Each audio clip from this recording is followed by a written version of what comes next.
So ಅದೇ ನಿಜ, ನಾನು ಹೇಳೋದೆಲ್ಲ ನಿಜ. ಅರುಣ್ಗೂ ಈ ವೆಬ್ಸೈಟ್ಗೂ ಯಾವುದೇ ರೀತಿ ಸಂಬಂಧ ಇಲ್ಲ. ಇಷ್ಟು ಖಚಿತವಾಗಿ ಹೇಗೆ ಹೇಳ್ತೀರಾ?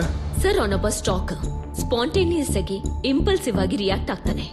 ಇಂಥ ಆಟಿಟ್ಯೂಡ್ ಇರೋ ವ್ಯಕ್ತಿ ಏನ್ ಬೇಕಾದ್ರೂ ಮಾಡ್ಬೋದು, ಮರ್ಡರ್ ಕೂಡ.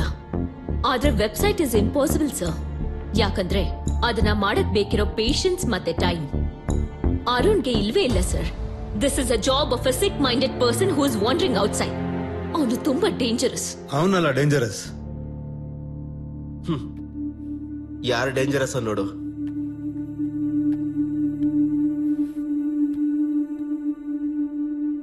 ನನ್ನ ಹೆಸರು ಅರುಣ್. ನನಗೂ ಬದುಕಬೇಕನ್ನೋ ಆಸೆ. ಆದ್ರೆ ಆ ACP ಕಿರಣ್ ಕೊಡ್ತಿರೋ ಪ್ರೆಷರ್ ಟಾರ್ಚರ್ನ ತಡ್ಕೊಳಕ್ ಆಗ್ತಿಲ್ಲ. ಅದಕ್ಕೆ ಸೂಸೈಡ್ ಮಾಡ್ಕೊಳ್ಳೋಣ ಅಂತ ಡಿಸೈಡ್ ಮಾಡಿದೀನಿ. ಕ್ರಿಮಿನಲ್ಸ್ ಇಂದ ಪೊಲೀಸರು ನಮ್ಮನ್ನ ಕಾಪಾಡ್ತಾರೆ ಅನ್ಕೋತೀವಿ, ಆದ್ರೆ ಇಂಥ ಸಿಕ್ ಮೈಂಡೆಡ್ ಆಫೀಸರ್ಸ್ ಕ್ರಿಮಿನಲ್ಸ್ ಗಿಂತ ಡೇಂಜರಸ್. ಸೊಸೈಟಿಗೆ ಬಿಗ್ ಥ್ರೆಟ್. ಅವಳಿಂದ ನನ್ನ ಪೇರೆಂಟ್ಸ್ ಮರ್ಯಾದೆ ಕೂಡ ಹೋಯ್ತು. ನನ್ ಸತ್ತಾದ್ಮೇಲೆ ಅವಳಿಗೆ ಹೇಗಾದ್ರೂ ಶಿಕ್ಷೆ ಆಗೋ ತರ ಮಾಡಿ, ಇದೇ ನನ್ನ ಡೆತ್ ವಿಶ್. ಅವಳಿಂದ ಸಫರ್ ಆಗ್ತಿರೋ ಲಾಸ್ಟ್ ಪರ್ಸನ್ ನಾನೇ ಆಗಿರ್ಬೇಕು. I miss you friends. ಇವನ್ ಸಾವ್ ಹಿಂದೆ ಯಾರೋ ಒಬ್ಬ ಇದ್ದಾನೆ. ಅವನು ಯಾರು? ಹೂ?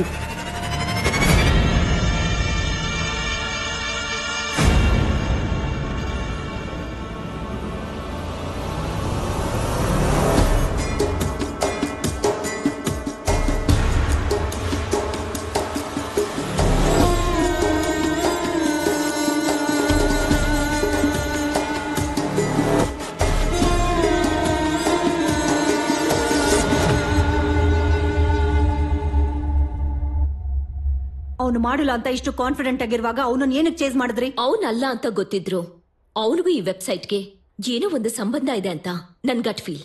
Y don't you understand sir? ನಾನ್ ಮತ್ತೆ ಹೇಳ್ತಿದ್ದೀನಿ, ನನ್ನ ಯೂಸ್ ಮಾಡ್ಕೊಂಡು ಅರುಣ್ನ ಯಾರೋ ಟಾರ್ಗೆಟ್ ಮಾಡಿದ್ದಾರೆ ಅಂತ ಅಲರ್ಟ್ ಮಾಡೋದಿಕ್ಕಂತ ನಾನು ಟ್ರೈ ಮಾಡಿದ್ದು. ಆದ್ರೆ ಈಗ ಅರ್ಥ ಆಗ್ತಿದೆ, ಅರುಣ್ನ ಯೂಸ್ ಮಾಡ್ಕೊಂಡು ಟಾರ್ಗೆಟ್ ಮಾಡಿದ್ದು ನನ್ನ ಅಂತ. ಅದಕ್ಕೆ ಹೇಳ್ತಿದ್ದೀನಿ, ವೆಬ್ಸೈಟ್ ಮಾಡ್ದೋನು ಒಬ್ಬ sick minded dangerous and emotionless. Enough. Are you out of your mind? ಈ ತರ ಮಾತಾಡೋದ ಬಿಟ್ಬಿಡ್ತೀವಿ ಅನ್ಕೊಂಡಿದ್ಯಾ? You are suspended.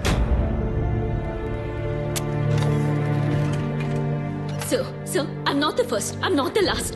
Please believe me. Sir, ಅವನು ಮಾತ್ರ ನನ್ನ ಟಾರ್ಗೆಟ್ ಮಾಡಿಲ್ಲ, ನೀವು ಕೂಡ.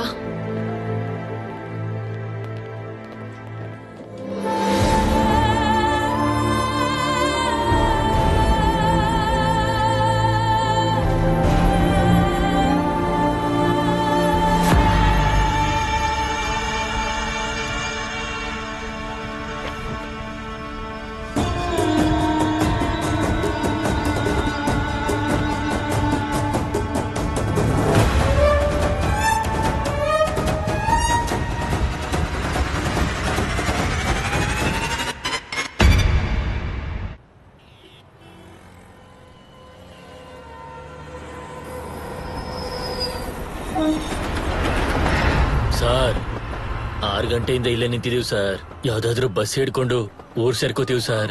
ಇದೊಂದ್ಸಲ ಬಿಟ್ಬಿಡಿ ಸರ್. ಏ ಇರಯ್ಯ, CI ಅವ್ರು ಬರ್ತಾ ಇದಾರೆ. ಯಾರು ಇಲ್ಲಿ ಫಸ್ಟ್ ನೋಡಿದ್ದು? ನಾವೇ ಸರ್ ನೋಡಿದ್ದು. ಎಷ್ಟ್ ಗಂಟೆ ನೋಡ್ದೆ? 6 ಗಂಟೆಗೆ. ಏನಾದ್ರು ಸಿಗುತ್ತ ನೀವು ಹೋಗಿ ನೋಡ್ರಿ. Okay sir. ನೋಡಿ, ಏನು ಬಿಡ್ಬೇಡಿ, ಫುಲ್ ಆಗಿ ನೋಡಿ. ಸರಿ ಸರ್.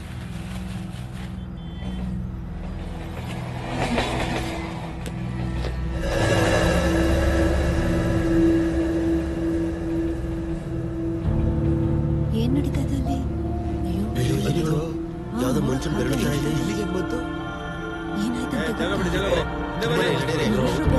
ನಿಮ್ಗೆ ಹೇಳೋದು ನಡೀರಿ. ಸರ್, ಏನಾಯ್ತು ಸರ್?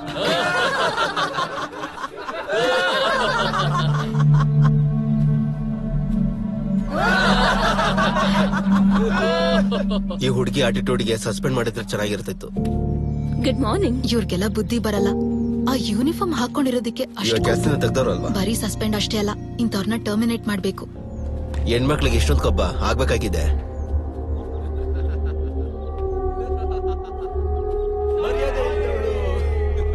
ನಾನು ಅವತ್ತ ಹೇಳದ್ನಲ್ಲ. ಅಕ್ಕ, ಏಯ್ ಎಲ್ಲಿಗೆ? ಇನ್ನೊಂದ್ಸಲ ಅಕ್ಕ ಅಂದ್ರೆ ಕಾಲ್ ಮುರಿದು ಬಿಡ್ತೀನಿ ಬಾಯಿ ಕಡೆ. ಹಾ ಆ ಸ್ವಾಮಿ ಮಂತ್ರನ ಜಪಿಸಿದ್ರೆ ಸಾಕು, ಜೀವನದಲ್ಲಿ ಬೇರೆ ಏನು ಬೇಡ. ಬೆಳಿಗ್ಗೆ ಸಿಕ್ಕಿರೋ ಫಿಂಗರು ಒಂದು ಹುಡುಗಿದು ಅಂತ ಫಾರೆನ್ಸಿಕ್ ಅಲ್ಲಿ ಗೊತ್ತಾಗಿದೆ. ಸದ್ಯಕ್ಕೆ ಹೆಚ್ಚಿನ ಡೀಟೇಲ್ಸ್ ಏನು ಸಿಕ್ಕಿಲ್ಲ. ಬಾಡಿ ಡಿಕಂಪೋಸ್ ಆಗಿರೋದ್ರಿಂದ ಫಿಂಗರ್ ಪ್ರಿಂಟ್ ಎಲ್ಲ ಅಳಿಸೋಗಿದೆ. Department investigation ಮುಂದುವರಿಸ್ತಿದ್ದಾರೆ. ಏನಾದ್ರು ಡೆವಲಪ್ಮೆಂಟ್ ಸಿಕ್ಕಿದ್ರೆ ನಿಮಗೆ ತಿಳಿಸ್ತೀವಿ.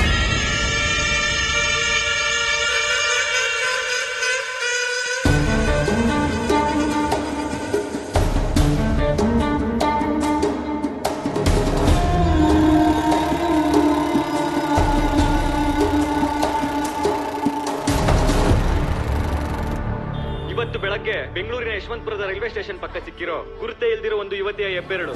ಹಲೋ ಅಪ್ಪ. ಏನಮ್ಮ ಫೋನ್ ಎತ್ತಕ್ಕೆ ಇಷ್ಟೊತ್ತು ಬೇಕೇನಮ್ಮ? ಆ, ಅಪ್ಪ ಅದು ಸರಿ ಸರಿ, ಟಿವಿಲ್ ನ್ಯೂಸ್ ನೋಡ್ದಾಗಿಂದ ಎಲ್ಲಾರ್ಗೂ ಟೆನ್ಷನ್ ಆಗ್ಬಿಟ್ಟಿದ್ಯಮ್ಮ. ಹೌದಪ್ಪ, ನಾನು ಕೂಡ ಈಗಷ್ಟೇ ಆ ನ್ಯೂಸ್ ನೋಡ್ದೆ.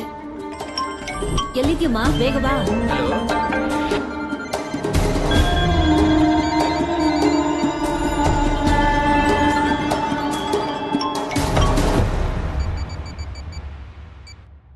ಅದೇ ಕಣಯ್ಯ, ಈ ಒಮ್ಮ ಒಬ್ಳು. ಇಲ್ಲಿ ನೋಡು.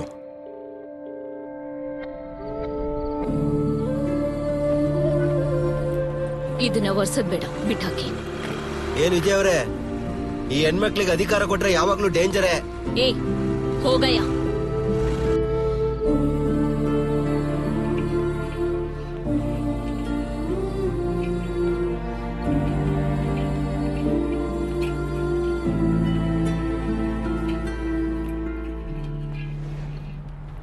ಏನಾಯ್ತು ಪೊಲೀಸ್?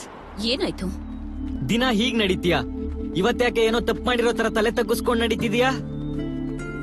ಹೌದಾ? ಹ್ಮ್, ಹೀಗೋಕೆನಾ? ಫೈನ್. ಪೊಲೀಸ್,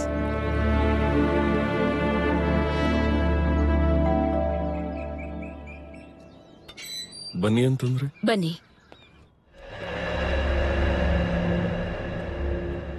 ಏನ್ ಮೇಡಮ್ ಇದಲ್ಲ? ಇದೆಲ್ಲ ನನ್ನ ಇನ್ವೆಸ್ಟಿಗೇಷನ್.